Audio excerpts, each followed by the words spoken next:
शेतकऱ्यांसाठी good news. आज कर्जमाफी जाहीर, 2 लाखापर्यंत कर्जमाफ। सर्व शेतकरी बांधवांसाठी आनंदाची बातमी आहे। तर आता या जिल्ह्यातील शेतकरी बांधवांसाठी मोठी आनंदाची बातमी। कोणत्या शेतकऱ्यांना कर्जमाफी मिळालेली आहे? 2 लाखापर्यंत कोणत्या जिल्ह्यांमध्ये निधी वाटप इथं सुरू झालेलं आहे? आताच्या घडीची सर्वात मोठी अपडेट म्हणजे 2 लाखापर्यंत कर्ज इथं माफ झालेलं आहे। आजपासून जे काही पीक कर्ज घेतलेल्या शेतकरी बांधवांना, जे काही नियमित कर्जफेड करणाऱ्या शेतकरी बांधवांना मोठा दिलासा।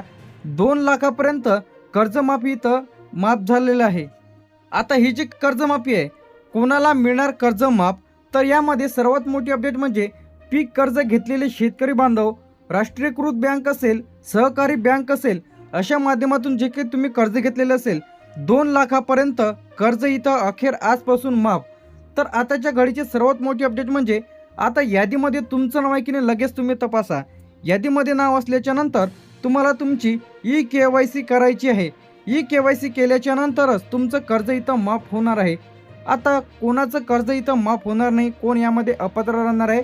ज्यांनी पूर्ण कर्ज भरलेले नाही आहे, जे या यादीमध्ये अपात्र आहेत, तर अशांना जे की नियमित कर्ज भरत नाहीत, तर असे लाभार्थ्यांना पैसे इथं जमा होणार नाही आणि कर्ज देखील त्यांचं माफ होणार नाही।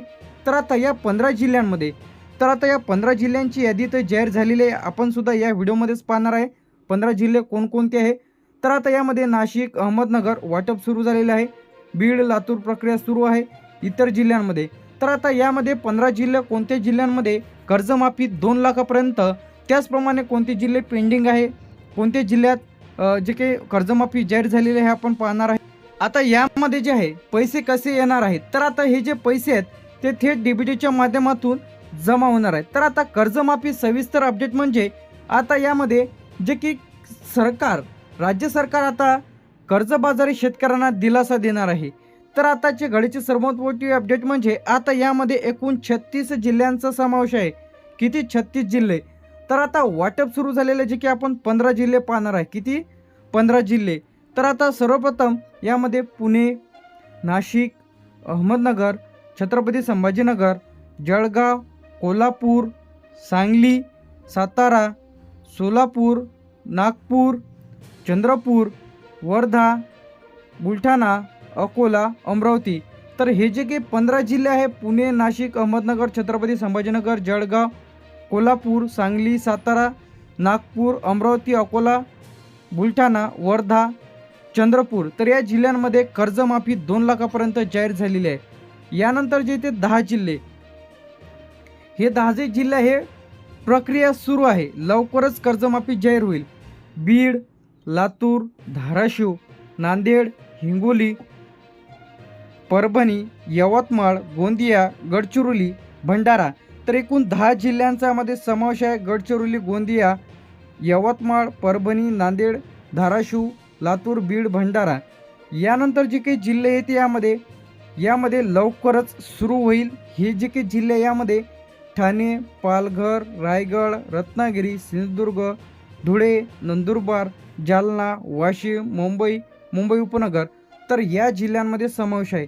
तर आता हे जे आपण जिल्हे बघितलेले आहे, हे जिल्हे 15 जिल्हे वाटप सुरू झालेले आहे। 15 जिल्हे प्रक्रिया सुरू आहे। 15 जिल्ह्यात लवकरच जे काही 11 जिल्ह्यात लवकरच जमा होईल। तर एकूण 36 जिल्ह्यांची यादी आहे। आता यादीमध्ये नाव असणं महत्त्वाचं नाही आहे। तर यामध्ये जी काही माहिती आहे ते म्हणजे यादीमध्ये तुमचं नाव असणे आवश्यक आहे। जर तुम्ही यादीमध्ये नाव असेल तर तुम्ही तुमची KYC केलेली सुद्धा आवश्यक आहे। जर KYC केली तरच तुम्हाला याचा लाभ इथं मिळणार आहे। यानंतर कर्जमाफीसाठी काय आवश्यक आहे? यामध्ये शेतकरी पात्र यादीमध्ये नाव तुमचं असणे आवश्यक आहे। तुम्ही तुमची KYC करणे आवश्यक आहे। पात्र शेतकरी असणे, पीक कर्ज घेतलेले शेतकरी असणे आवश्यक आहे। पीक जे काही कर्ज थकीत असणे आवश्यक आहे। सरकारी, आता राष्ट्रीयकृत बँक असेल, सहकारी बँक असेल, तर अशांचे कर्ज माफ। KYC यामध्ये महत्त्वाची। तर कितीपर्यंत कर्ज माफ झालेलं आहे? एकूण 2 लाखापर्यंत कर्ज इथं माफ। यानंतर जे ते आपलं कोणत्या कर्ज माफीवर माफी मिळणार नाही। आता बरेच लाभार्थी जे आहे यामध्ये ट्रॅक्टर असेल, वैयक्तिक कर्ज असेल, घरगुती असेल, गृह जे काही कर्ज असेल, तर अशांना हे यामध्ये धरल्या जाणार नाही आहे। फक्त पीक कर्ज धरले जाणार आहे शेतीविषयक। यामध्ये जर तुम्ही ट्रॅक्टर असेल, वैयक्तिक कर्ज असेल, तर असे यामध्ये माफ होणार नाही आहे। फक्त पीक कर्ज शेतकरी बांधवांचं होणार आहे।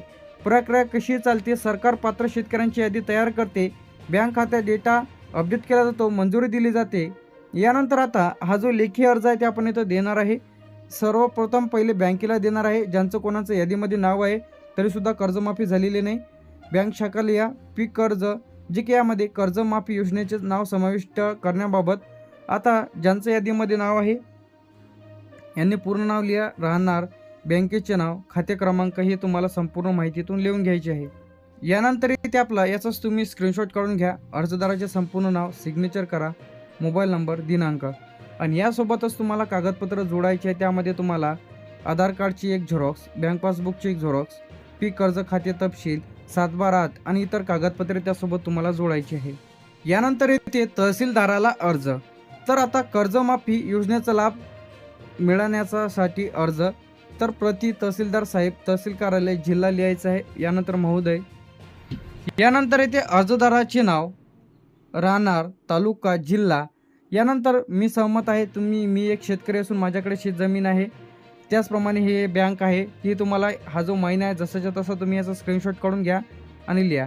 यानंतर येथे तुम्हाला अर्जदाराचे नाव लिहा, स्वाक्षरी करा, मोबाईल नंबर, दिनांक लिहा. त्यासोबत तुम्हाला आधार कार्ड, बँकेचे पासबुक, पीक कर्ज खाते घेतलेले त्याचा तपशील, 7/12 बँक खात्याचं प्रमाणपत्र किंवा इतर कागदपत्रे तुम्हाला त्यासोबत जोडून द्यायचे आहेत. तर अखेर 2 लाखापर्यंत कर्ज इथं माफ झालेलं आहे. तर आताच्या घडीची सर्वात मोठी अपडेट.